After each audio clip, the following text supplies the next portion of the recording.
So in this lesson, we are going to learn how to make butter cookies, the eggless version. So I have the ingredients here ready with me.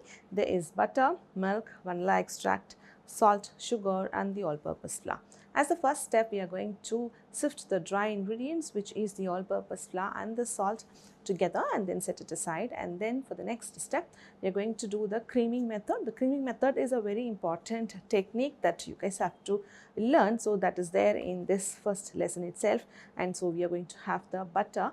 We have to beat the butter in the handheld mixer or the stand mixer until the butter breaks down and becomes very soft and light, and then we add the sugar and beat for about 5 to 7 minutes on the medium high speed until the sugar, the butter becomes really very light, pale, fluffy and creamy, and that is when the butter and the sugar has creamed well together, and that is an important technique that we are going to see. And after the butter and sugar are mixed well, we are going to add the milk and beat until the milk is incorporated. We are going to beat for about a minute, and then the vanilla extract goes in. So when all the ingredients have gone in, then we have the final one, the dry flour ingredients to get mixed up.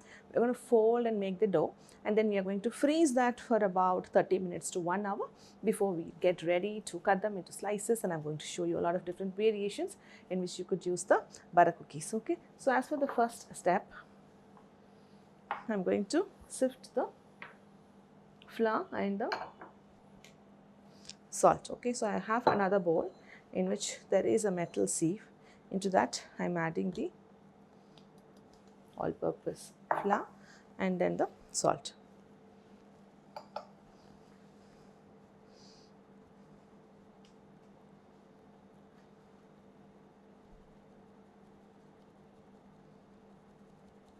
To sift them together and then set it aside until we just need it.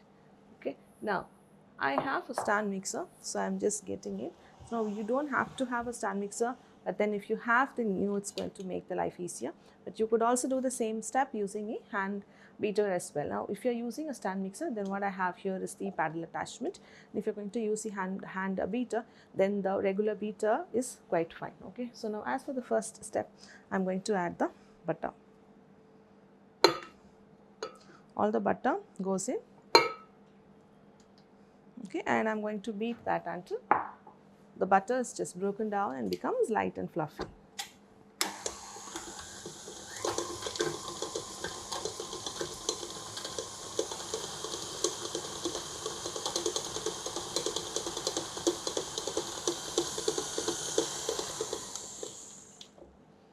Now you can see the butter is quite light, okay, and beaten up. Okay, now onto this is when I need to add the sugar.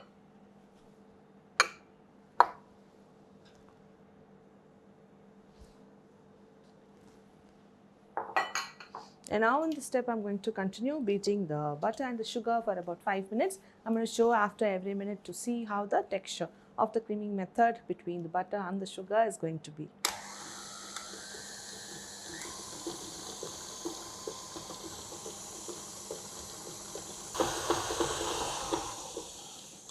You can see it's just about almost 30 seconds, but you can see the texture, the color is not changed much. You can see the butter's little bit of yellow tinge is there, but we are going to check after each stage to check how the color becomes light and pale, or what light and pale means. Okay, so now it is important to scrape down the sides because we don't want to leave out the ingredients during the process of combining. I'm going to put it back and then continue to beat for about a minute, and I'm going to show you how it looks.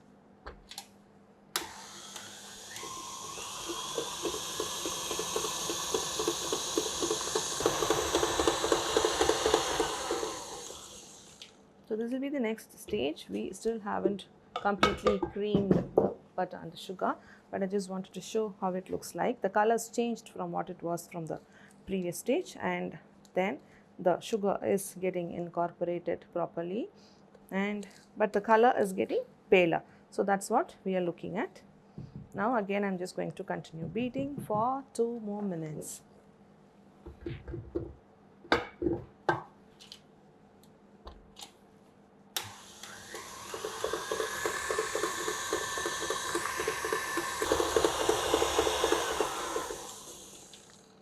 So now it's been beating for about 5 minutes in total. Now you can check how it's just changed in color from being the pale yellow to really very light. Okay, and the color has become closer to white from the light yellow tinge, which is the butter's color, and that is what we are looking at. So into this I'm just going to add the milk. You can add the vanilla extract as well, and I'm going to beat for about a minute until both the milk and the vanilla gets incorporated into the dough.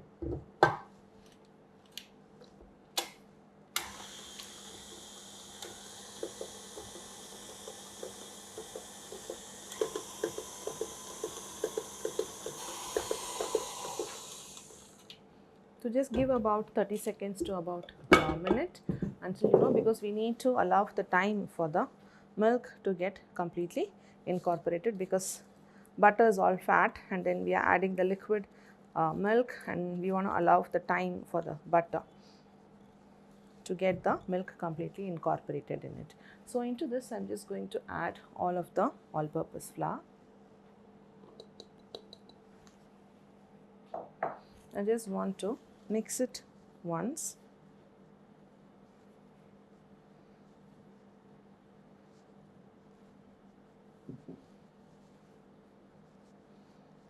Just don't want the dry flour to splatter as you're going to use the beater.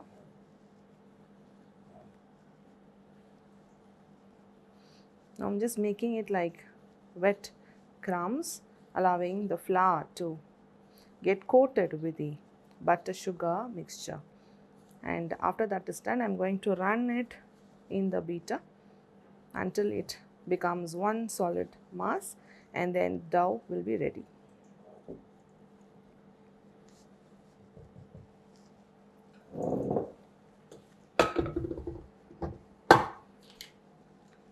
And after this stage I should not be over beating, and that is very important. Like we've been beating it for really long with the butter and the sugar and all that, right? So now this is one stage. It is very important to just keep a check and beat only for about few seconds until we have the dough formed completely.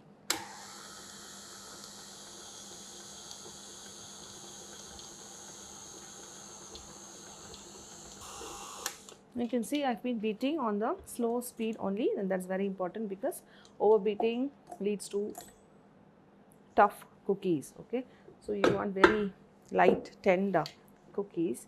So I'm just removing because beating part is done. Now I'm just going to remove the dough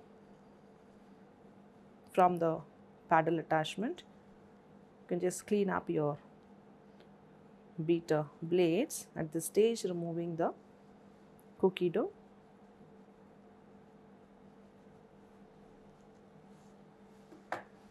And at this stage the dough is quite soft, and I'm going to show you a few variations in which we will be also cutting down the cookies, and we'll also be making them into logs, and then again I'm going to show a different way in which we could cut them into discs and bake, for which I'm going to allow the dough to freeze for about 30 minutes to about an hour should be fine.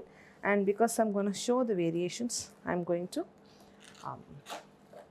cling wrap in 2 batches. So we need cling wrap for this step. So the first portion I'm going to make a disc, like I'm going to flatten out the dough. Okay.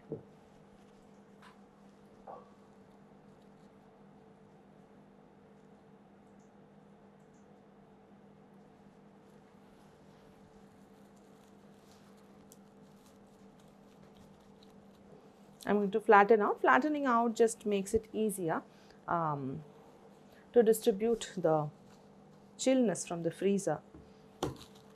Instead of just making a ball, it will speed up the firming of the dough process. I'm just making sure cling wrap is done without any gaps because we don't want any air pockets getting locked inside. So this is one part which will go into the freezer, and then the second part as well. So if you are baking, then you don't have to split when you're making for your orders, because you know what exactly you're going to do. But if you're going to do it for the lesson, you will split them. So we are also going to do all the variations. So you'll be doing the variations that I'm going to show you.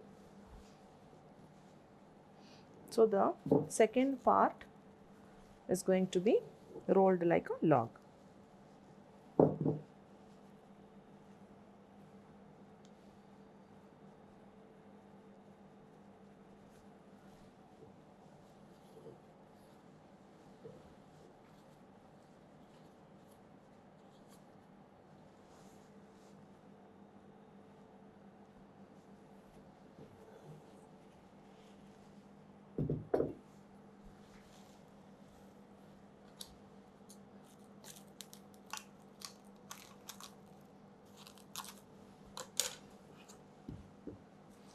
So now I'm just going to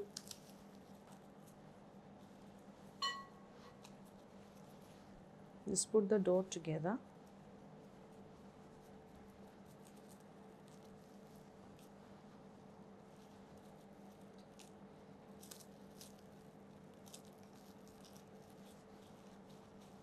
Making sure pressing and then putting the pressure.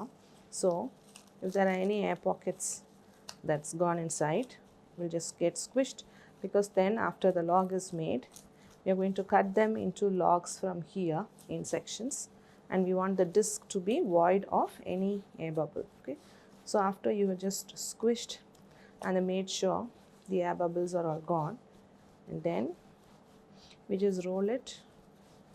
And you could also, depending on the shape that you want, you could just flatten it. So when you're going to cut, you will be having rectangle slices, but you're just going to try get circular discs. Okay, so I'm just going to roll, and I have even thickness around.